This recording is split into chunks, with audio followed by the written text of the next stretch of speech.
Hello everyone and welcome to another video with me, 320 Sim Pilot. I'm a real-world airline pilot, and in today's video I'm taking a look at the Fenix Simulation's A319 and A321 for Microsoft Flight Simulator. This expansion has just released, and it is an expansion indeed for their A320 aircraft, also for Microsoft Flight Simulator.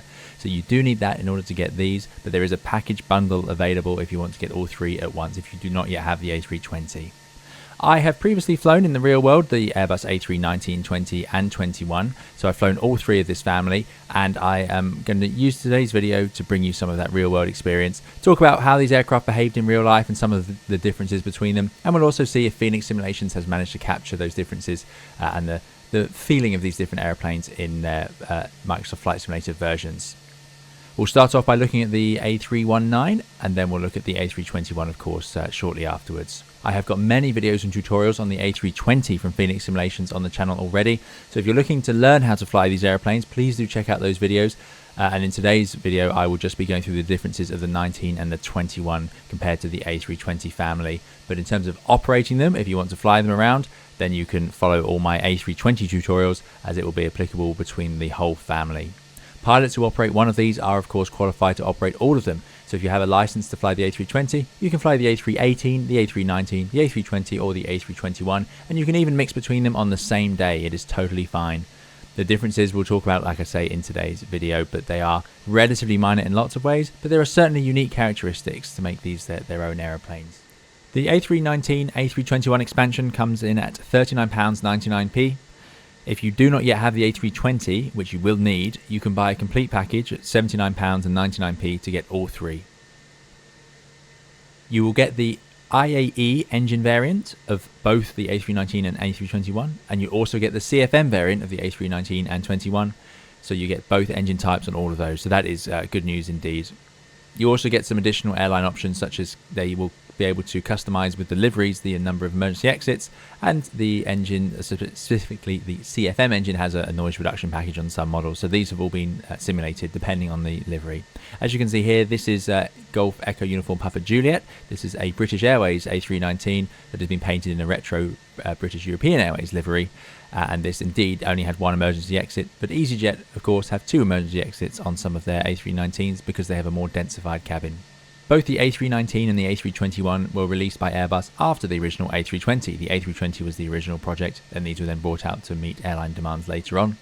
The A321 came out first, about 6 years after the A320, and then another 2 years later we got the A319. There was of course later the A318. Again, that has largely disappeared from view, much like I think the A319 will over time, but there are a lot more of them out than there ever were of the A318. Right, let's get started by looking at the exterior of this model. Now, it won't surprise you to hear that the exterior model is excellent. Fenix also have a lot of very high quality liveries already out in their livery manager for these aircraft, and this is indeed one of them, the BEA Uniform Papa Juliet livery. But as we look around, you'll see that there is just nothing missing. This is still one of the, if not the highest quality visual model in a simulator. And it is certainly the best visual model of an A320 family aircraft out there. Absolutely stunning, just as good as their A320. As you would expect, Fenix have not dropped the ball in any way here. It does not matter how close you get or how which angle you choose, you will still get an absolutely incredible view of these aircraft. It is remarkable, after spending years and years of walking around these airplanes from the outside, that I get to see them recreated in such a ridiculous level of detail in the simulator. There's just not enough good things I can say about it.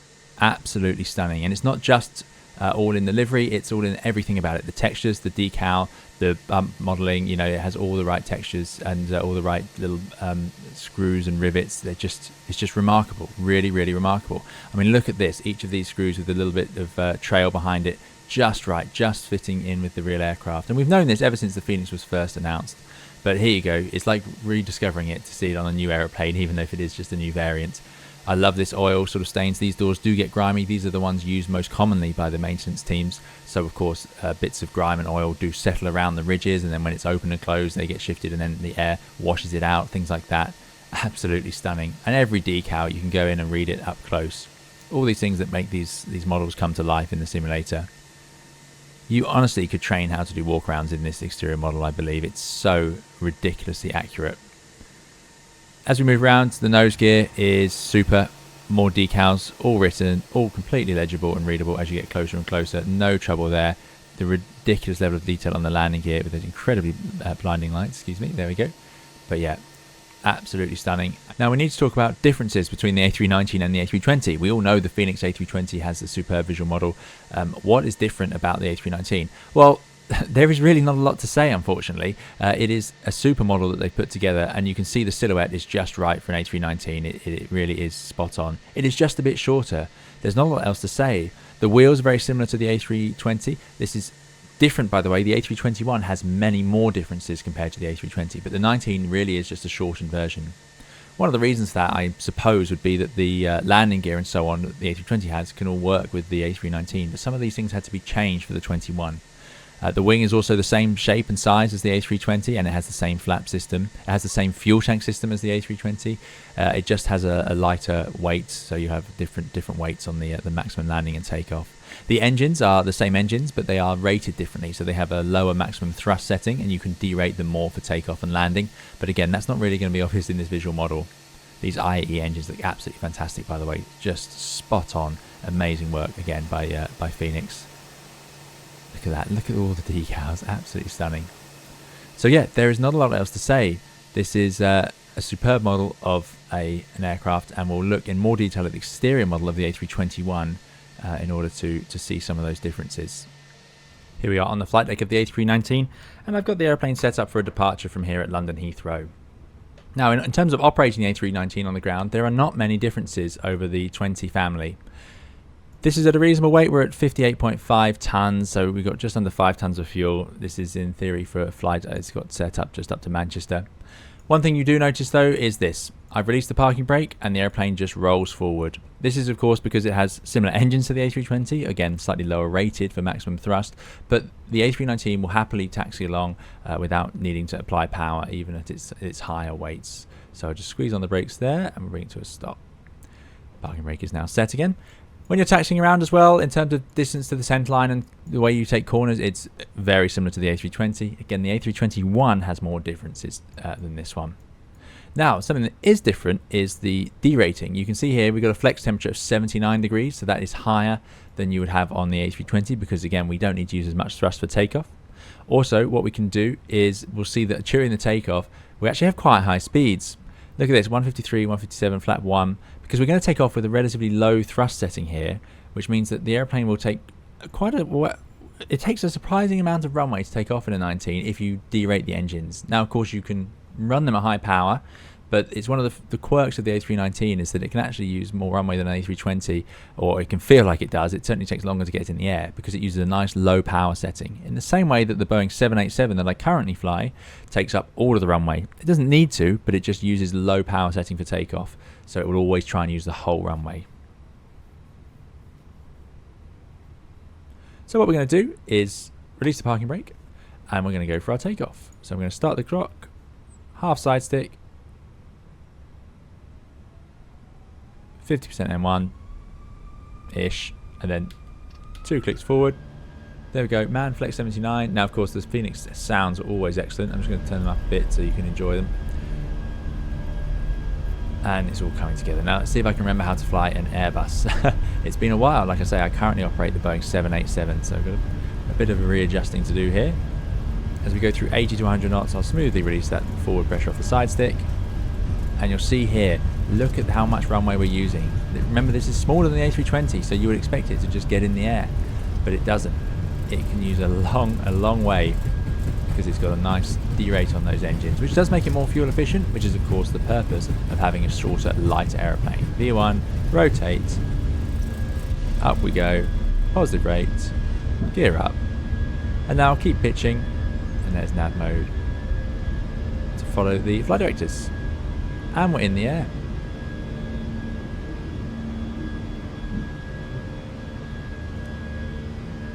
So far, so straightforward.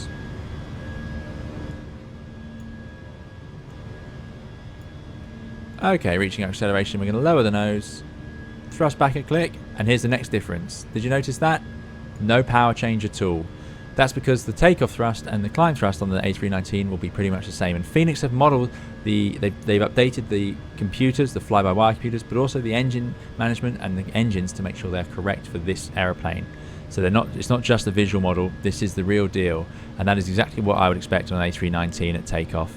A nice long takeoff roll, and then as you bring the thrust back to climb thrust from takeoff, when it's at that heavy D rate, all the way up at a temperature of 79 degrees, you don't get any change at all. The A320, you do get a reduction, and the A321, of course, as well. Above the SB, flaps coming up. And now we are just hand flying around this departure. So that's it. The big things we've already seen. The long takeoff roll and that no change at acceleration, really, for the thrust. It has been modelled absolutely spot on. Really nice rotation field on the Fenix now. They've really brought that together. And that felt super. There is not much change in rotation between the 19 and the 20, A319 and A320. There is a difference with the 21 again, and same for landing, but we'll talk about that shortly. Now, what about the handling? So let's just turn off the flight directors for a second. It's in speed mode, and we'll just fly the airplane ourselves. So how does this airplane handle differently to the A320? Well, it's not going to surprise you this, it doesn't. The reason for that is the A319, A320 and A321 all use the same fly-by-wire logic. So when you command a roll with the side stick, the airplane will deflect the spoilers and the ailerons in order to achieve the same roll rate. So the airplane's taking all the guesswork out for you. And simply all we're doing is operating the side stick in the same way we would on the A320. Same with pitch. I'm commanding a G and the airplane will adjust the elevator accordingly. The thing you're more likely to notice when flying the A319 in real life is that it is more susceptible to turbulence. It is a lighter aeroplane, the turbulence will shake it around a little bit more than the heavier A320 and certainly the really heavy, by comparison, A321. The A319 also has a relatively light wing loading is what some people might refer to it, but basically it has big wings for its size. Look at that.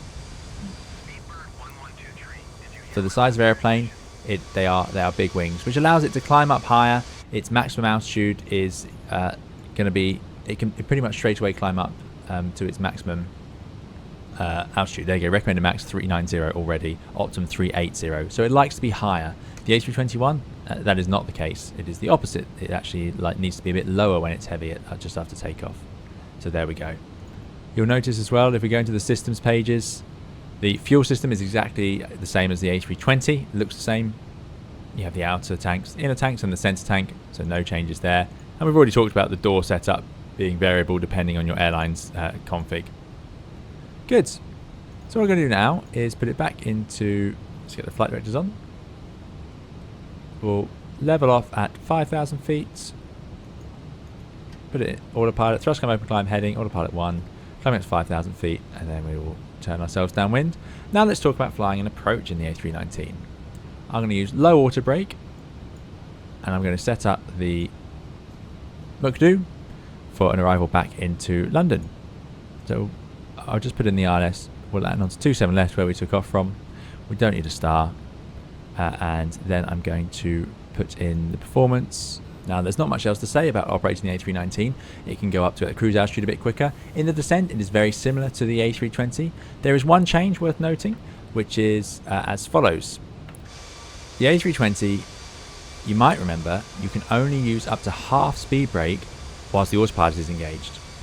In the A319, you can go to full speed brake. So as I deploy it here, I've now deployed full speed brake. You'll hear the engine spooling out to counteract it. And on the A320, it would only actually deflect to half until you disengage the autopilot. But now, on the A319, even with the autopilot disengaged, as it is there, we get full speed brake. And then we can put it away.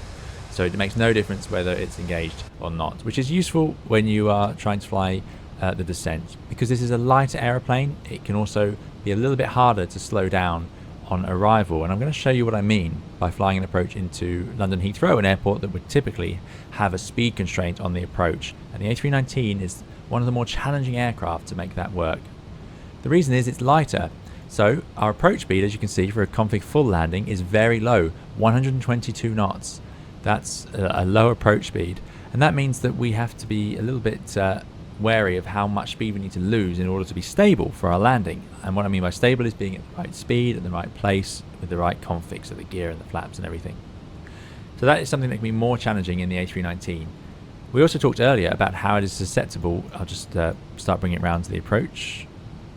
We talked earlier about how it is susceptible to turbulence, and that is true of the thermals. On a nice sunny day, like a summer's day, like this, you could have thermals coming up off the ground. It's what causes these sort of building clouds that you might see, fluffy clouds on a nice warm day. Now the the A319 has those big wings, as we talked about earlier, and it doesn't weigh very much. As a result, it can actually catch those thermals quite easily, a bit like a glider, which has really big wings. So it can be lifted up and gain energy, so it has to lower the nose, and the result of all of that is that it can be quite difficult to slow the airplane down, needing the speed brakes. So you have two things against you. You've got to come back slower to a slower speed, and you need to get the lift off the airplane. So it can be a little bit of a challenge if you have that speed restriction. Easiest way to deal with it is to lower the landing gear and let the auto thrust look after the speed, because that will give you the drag you need. But there we go. We try not to do that over busy areas, of course, just because of the noise, but sometimes it has to happen if you need it to control the airplane properly. Now, just as we are beginning our arrival into London, let's just descend to 3,000 feet. Do thrust open descent. Now, I'd like us, please, to enjoy the absolutely ridiculous texturing. It is just, I don't know if this has improved over the original. I'm sure it has. This visual model is madness. Look at this windshield wiper. Absolutely beautiful. The paint worn up in just the right way. The glare shield, every colour, every texture is perfect. I feel like I'm back in the A320.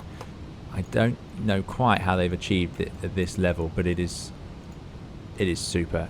Nothing to complain about in here whatsoever. Absolutely brilliant. So what we're going to do is descend down. We need to turn on the LS. I must remember to do that. The Boeing doesn't make you do that. So there you go. There's one thing the Boeing does for you. But what we're going to do is fly the approach, and I'm going to pretend we have those speed restrictions. What you can see is that it's actually quite easy to get the flaps out, because again, the minimum clean speed, the green dot speed, is quite low, because again, it is a lighter aeroplane. The A321, once again, has the opposite problem. As you would expect, as they both varied from the original sort of concept of the A320, which is the natural state, as it were, of this machine. So here we go. A not untypical speed restriction. We're currently 10 miles from landing, keeping the speed of 180 knots. That's quite a common situation, and you can see here we're in speed. We just joined the ILS glide slope and localizer, and the aeroplane can, because it's so much lighter, with only the flap 1, quite happily do 180 knots. Let's drop that down now to flaps 2, and we'll maintain the 180 knots by selecting the speed like this. And so far so good. The airplane is at idle, but this is relatively efficient, and the speed is not deviating too far from the 180 knots. A pretty common situation would be eventually to be asked to do 160 knots to 4 miles. Quite a common restriction around the world. We already have flap 2 out. We can see the F speed is nice and low, so no problem doing that with just flap 2. So let's reduce the speed to 160 knots. And now you'll see the innate problem we're going to have. The airplane will gently, but not very quickly, reduce to 160, and it may even just hover around the 180, as it has to keep the nose nice and low to try and maintain the glide slope, because we're moving quite quickly, and we don't have much headwind today either. Any sort of thermals or turbulence in the real world, and this would be a situation where you definitely would need the speed brakes, and we are going to need them here because it's just not reducing. We're already at 6 miles, so speed brakes coming out. You can use the speed brakes on the A319 all the way down to flap 3. So just like the A320, they are available down to flap 3. You do not use them with flap 4. Now they're not really working. So you can see here, this is exactly what I wanted to show you. It's the difficulty in getting the airplane to slow down. There we go. We have made it to 160. What some pilots might do is actually go to flap 3 at this point, because it does provide a little bit more drag. Anyway, we're coming up towards our 4 miles, and what we're going to do at that point is lower the gear and go to our landing flap, and you'll see the issue with getting the airplane stable by 1,000 feet. And if I wait till exactly 4, we'll go gear down, manage speed, flap 3, 1,000, flap full, and you'll see here, look how much speed we have. So this would not meet the stable criteria as an airline. and that is just a problem of this particular setup. It is just such a lot of speed to get back to your approach speed, and it just doesn't have the same amount of drag. Anyway, we will, obviously that was for demonstration purposes, we will continue. In the real world you would have gone around if you didn't make that criteria, but that is one of the challenges of the 319. And again, windy days make that worse, exacerbate it, and also make it a little more floaty around in the turbulence. But we have a nice day today for our landing. So the landing on a flat fall landing on an A319, it's no big deal. It is exactly the same as a 320. There's really not a lot to say. I actually, in the real world, slightly preferred to do config 3 landings in the A319. Config 3 has a higher approach speed. It's too late now to change it, of course. But it meant that the airplane came in quite nicely. It punched through the air quite well, and I felt it landed quite nicely, flap 3. But here we go. We're a flat fall this time, which is quite a common way to land it as well. Autopilot off. And let's see how it feels. Good old Airbus, really not much to do, no trimming, just keep the airplane centered, keep driving it in towards that middle of that touchdown zone. 50, 40, 30 flare, 20, retard, idle, holding it off, there's touchdown. Oh, that could be a bit of a skip. Versus idle, lower the nose. And the ultra brake's doing its thing, we are decelerating. And of course on landing, the A319 can, if you don't float all the way to the end of the touchdown zone, or it can actually land in quite a short distance. Its big advantage over the A320 being that it can operate into those shorter runways if you want to do a nice short field landing, because you saw that approach speed was so nice and low. Again, Fenix have got the handling of this just right. That felt really nice though, for a nice low auto brake, idle reverse landing to get the airplane to roll. Great. Now it's time to take a look at the A321. By the way, I do enjoy, look at the lighting they've done where you have the sort of the lens glare around it showing in the ground. How good is that as a detail? I've never seen that before. Really nice.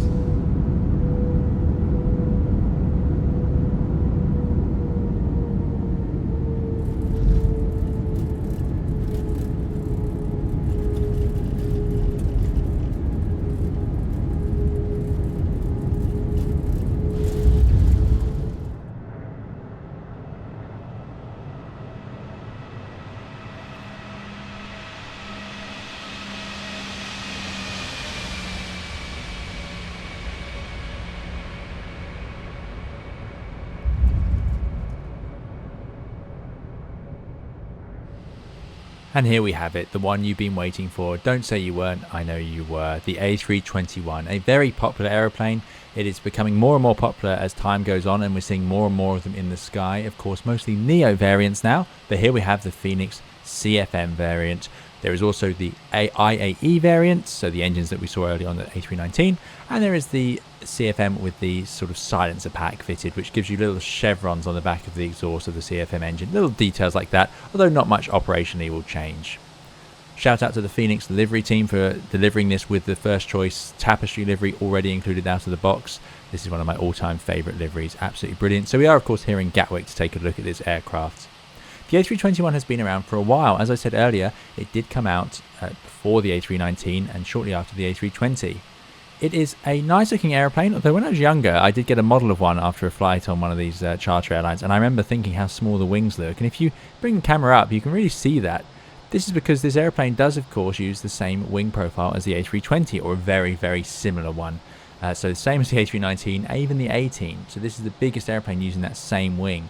And as a result, it is a slightly interesting design. It really shows you the technology of a wing, because it can be tempting to think of a wing as just like a piece of paper that can just lift anything, because if you put a piece of paper at an angle into the airflow, it will of course go up. But this shows you how a wing is very cleverly designed to actually generate lift, because otherwise how else would it lift this big fuselage into the sky? I know that sounds silly, but yeah, it is a testament to the engineering that went into it. Now, there are differences to this exterior model. First of all, we have 4 full-size doors on the 320 CEO aircraft. That's because this is, of course, a lot of seats that need exits. So Airbus originally put this, although this isn't quite used for a boarding door, it is still a full-size exit. So it has 4 of those. and it also obviously is a stretch fuselage both in front and behind the wing. What we can do is if we can bring the camera in, we'll see that there are differences on the wing as well to make this airplane work and be as efficient and sensible as it needs to be. A big problem, as we said, was those small wings. So how do we generate enough lift, in particular at low speed? So it's not such a problem up in the cruise, but at low speed, we need this airplane to slow down. There's no point having an A321 that looks this fantastic, but we can't land it in the sort of the Greek islands or wherever other destination we're trying to get it to. So as a result, Airbus changed the design of the flaps. You can see here they're double slotted Fowler flaps. A319 and 20s have single slotted, so just one slot behind the wing here.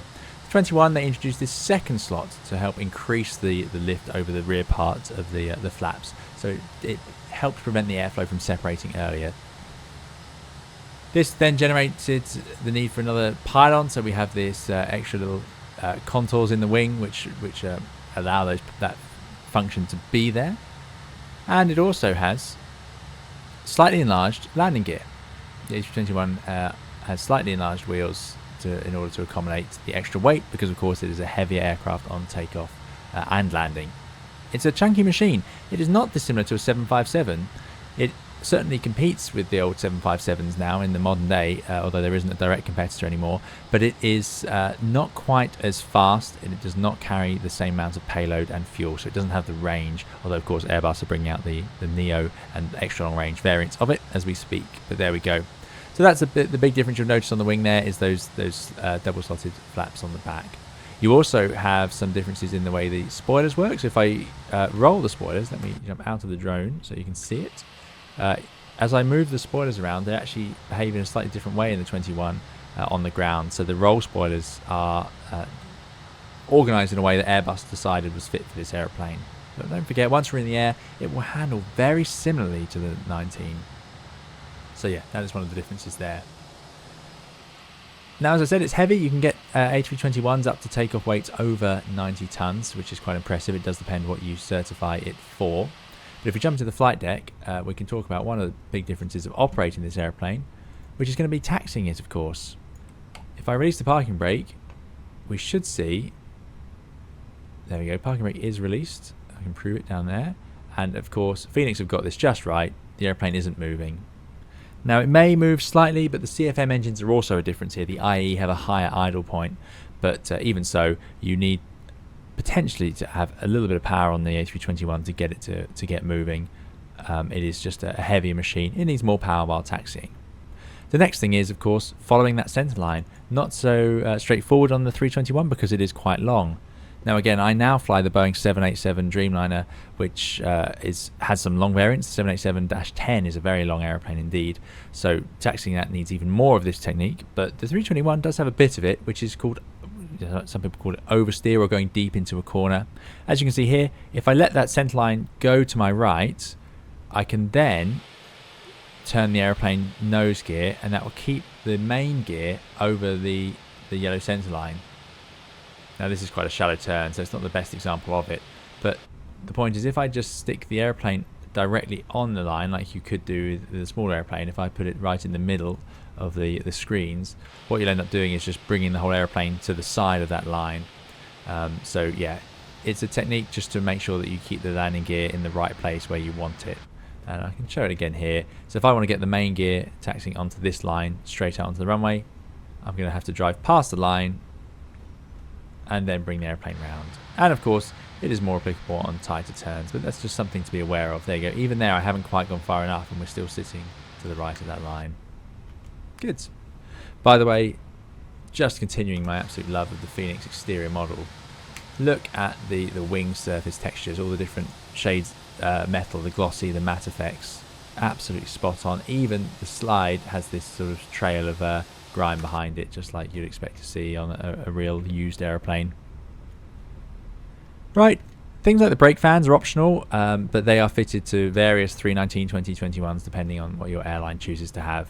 Again, the flight deck is the same. You could have just stepped out of your A319 into your A321 and then do a flight on that in the very same day. There's not uncommon around the world to do that. So we'll just line up the airplane. Oh, a bit aggressive on the brakes there. And yeah, so like I was saying, look at the texturing detail on the wings. You've got the different shades of metal and the streaks. Something you have on the 21 is these slides. So of course we normally have over wing exits on A319s and A320s. The 21 has these big exits, so the slides are actually kept in these bins sort of underneath the door, separate from it. Whereas the main door, the slide is actually built into the door, so when the door opens, that slide will deploy. Now let's talk about the takeoff, and it won't surprise you to hear it is again very similar. However, the performance will be different. So we've seen on the A319 that we have lower power settings because the airplane is running with less weight. Of course, the A321 is the opposite. We have higher power settings. Look at the flex temperature, 46 degrees, so it's a much lower temperature. We had 79 degrees on the A319. Also, we need more flap. We're at flap 2, and this is a takeoff at about 75.6 tons. This airplane can be quite a lot heavier than that in terms of operation. The clean speed 223 is pretty light, actually. It's pretty slow. So this is not even a very heavy takeoff. This is about the maximum landing weight. And you can see even here, flap 2 is the flap it wants, and we've got the speeds of 158, 159. So similar to the A319, but with much more thrust on and even more flap for takeoff. The rotation is the same. We rotate around about 3 degrees per second is what we want to see in an A321 on takeoff. So the technique is very similar. It might feel a little bit heavier. The main thing you notice, and that's, by the way, it will only feel heavier initially, but then the rotate law on the new aircraft changes all that. But anyway, I digress.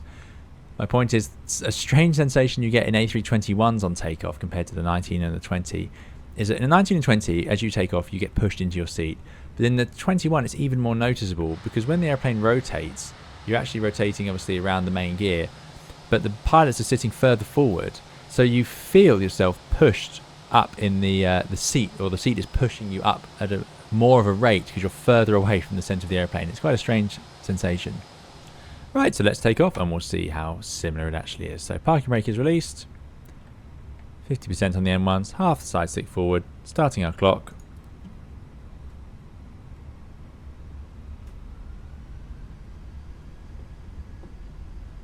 And 2 clicks. There we go. And flex 46 SRS runway. Now I've just remembered on the Airbus we would actually have held it on the brakes for a moment there, but there we go, we're underway. Now a lot more thrust, you really feel it on the A321. Let me turn up the sounds again for you. You do feel it, it does go 80 to 100 knots, side sticks to neutral. You get really pushed into your seat. It is a big heavy airplane, it makes more noise. Look how quickly we're going already. There's through 120, 140. So although we've got much more weight, we're going to get off the ground much quicker. V1, rotate. And now gently on the rotation. You don't want to strake that tail. It will happen about 10 degrees. So you want to be, that's a little bit slow, but there we go. You want to be careful with that tail. But just use the normal technique. Positive rate, positive climb, gear up. And there we are in nav. And now we're in the air. It has transitioned into its normal flight control laws. So we are now going to sense the airplane through the side stick in exactly the same way as the A320 and the A319. It is commanding a roll rate, it is commanding a G. Now you'll see there is going to be a thrust change as we bring the thrust levers back to climb. There you go, so something you certainly want to do smoothly on a 21 or a 20, unlike the 19 we saw earlier where it is essentially the same. We can now bring the flaps from 2 to 1. And away we go. Not a lot else to say, we are now in the air in our A321. The only thing on the takeoff is just being wary of the tail, but you're still meant to rotate at the same rate, so the best thing to do is not think about it too hard. You can indeed take off flap 1 on the A321 as well. There is no reason not to, it just depends on what the performance thinks is best. Now I mentioned earlier that the 321 won't climb straight up to its cruise level because of those little wings it's got, and we can see this already. We're actually only at max landing weight, so we're not even that heavy. As I said, we could expect to go over 90 tons on an airplane like this. But look, the Optimum is 350, recommended max 368. Remember the 319 wanted to go straight up to 390. So that's one operational difference you'll notice in the air with the A321. So you just won't, you do need to think about it. If air traffic control offer you a high level straight away or ask you to go to it, you might not be able to do it. There you go, flying the out constraint on this departure. Fenix is so excellent, it's very good. Something else that you may notice with the 21 is that it rides turbulence better, and sadly you won't see that in the simulator, but it really is more comfortable as a pilot to fly it through turbulence, which is strange. Obviously we don't aim to fly through turbulence, but if the air is a bit bumpy, the A321 just soaks it up better. It's heavier with that heavier wing loading. It's one of the reasons that nearly always the bigger variants of aircraft are more popular amongst the pilots. They tend to handle better, punch through the air a bit better with that extra momentum and weight.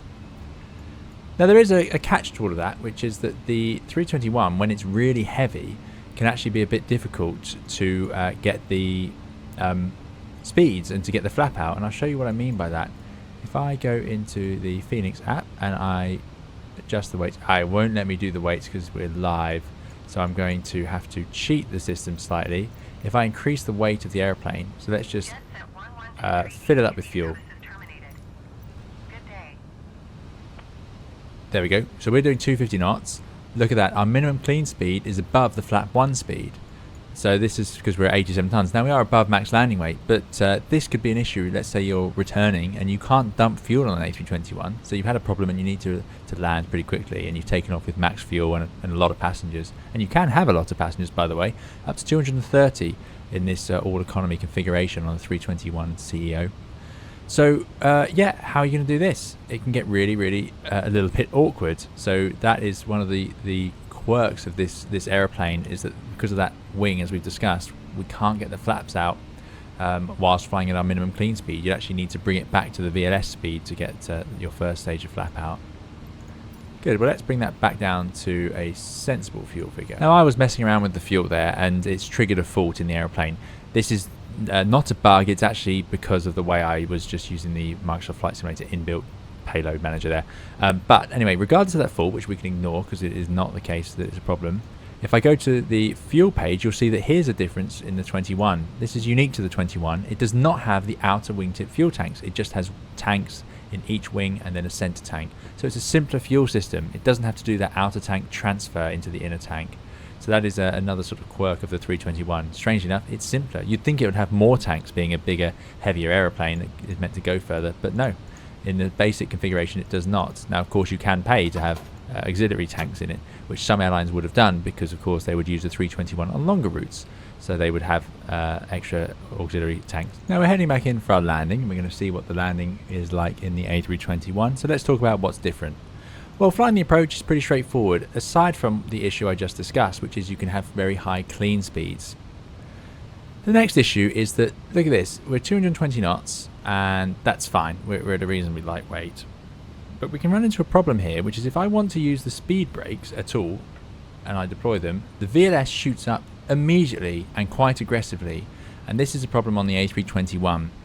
It's to do with, again, that small wing. So as we use those speed brakes, the lowest selectable speed that the Airbus wants us to be will just rapidly rise, speed out star.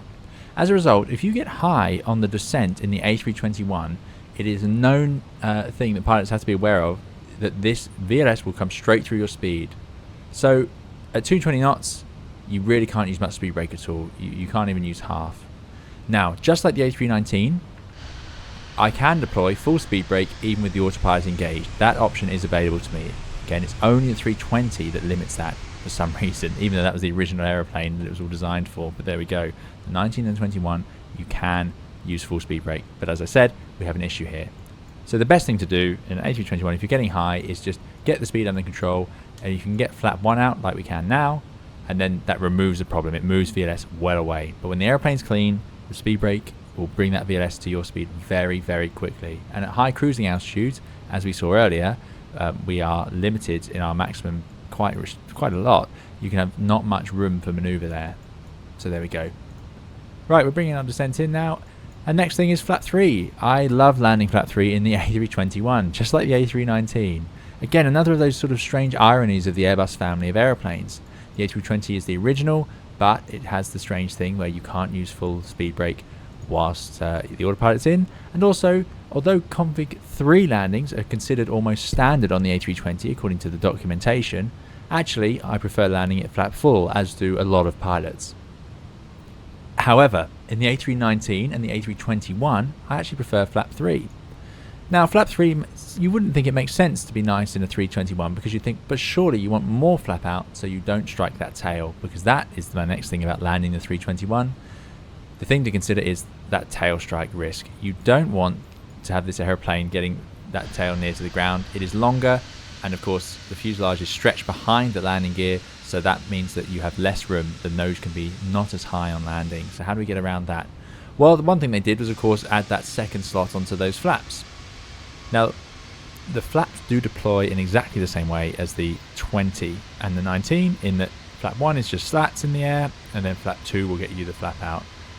But the point is, because they have the second slot, they're actually very effective, and at config 3, the flaps are already giving you drag, and then the airplane comes in at a nice high approach speed. Look at this, 149 is our V approach. If we do it config 4, it's 143, so it adds on a good chunk of speed. Now, that's not great for things like tyre wear or braking. So if you're on a shorter runway, then this is obviously not the preferred option.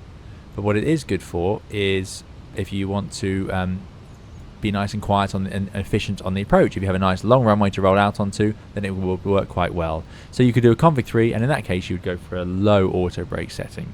You wouldn't want to do config full and config 3 and a high auto brake setting, because when you land, the nose might be up in the air, and then the brakes will kick in very aggressively, and it will come crunching down.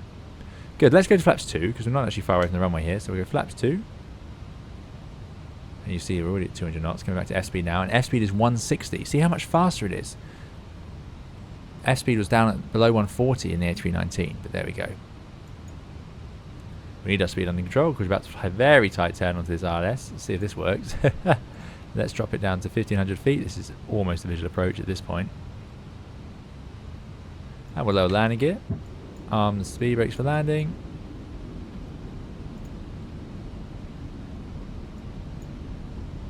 Round the corner we go. This will help wash off some of that speed. Altitude is actually doing okay. So rewind that back now. Now the speed can wash off. And you can see now with the gear down, we've got plenty of drag actually. Now there does seem to be a bug where it doesn't accept, this should say flaps 3, it shouldn't be full. So we're not going to be able to do a flap 3 landing today. We'll do a flap full because the ECAM checklist is not happy, the ECAM memo. So we go flap 3. And flap full. There's out star. Arm the approach and the second autopilot. Should gain a localizer shortly. This is not a realistic approach into Gatwick, but there we go. Now, flap 4 landings are totally fine. They are still a normal way and quite a common way to land this airplane. And as I said earlier, if you're flying into a small airfield or a holiday destination, then that's going to be the way you need to do it. Now, I was hoping it would capture the localizer by now. It looks like it might not manage that even at 1500 feet. Oh, there we go. We might get away with it. Let's just drop it down to 1000. There we go. Glide star, lock star. Yeah, you would not fly an approach like this into Gatwick. You'd have just done this visually. But I'm just trying to show you all the automatics and how the airplane behaves. But essentially, it handles just like the A319 and the A320 once it's underway. Good, so here we are. Nose nice and low, pitch just above the horizon. We are stable at 1000 feet, amazingly. Flap full, gear down, low auto brake. And we'll see how it handles. Disconnecting the autopilot. Now, it is the one out of the 3 variants, the 21 does have a slight weight to it on final approach. It's the only one that I would say feels different, and I think it comes from, again, that longer rotation point. You're sitting further in front of the wings. So I definitely get a sense when I move the side stick in the 321, I feel myself being pushed into the seat more, or you know, being lowered out of the seat more. I get that sensation. Which you don't have in the 19 and the 20. They feel more like a conventional airplane. This one, you do feel like it's bigger and heavier. But otherwise, again, same Airbus technique. Now, the tail warning I was telling you about, look, we get this red arrow. This is because we don't want to pitch above 7.5 degrees. The airplane won't actually tail strike until about 11 degrees pitch. But at 7.5 degrees, you need to stop pitching. You don't want to go any higher, and that gives you the buffer room and the safety margin. Now, there's no need to get to 7.5 degrees. It really shouldn't happen. So let's see how this goes. Flare at 30. 40, 30, Or just after. Idle. And look at that. No need to get anywhere near 7.5. 5, Even this is floated for us. There's touchdown. Get the reversers out. And let the nose gently come down. Now you can see here, We were quite heavy there because we were at max landing weight. Look how much runway we've used. Especially when you float to the end of the touchdown zone again. Now my landings I'm floating on both of those. I'm going to blame the fact that this airplane does land differently to the 787 that I've become used to now, but that's my excuse anyway. Good, and we made it, so we can disconnect the auto brakes, and there we go. So you can definitely feel the weight in this machine. It is a bigger and heavier and faster airplane, and I think Fenix have captured that really nicely, as you can see there. It does behave like you'd expect it to.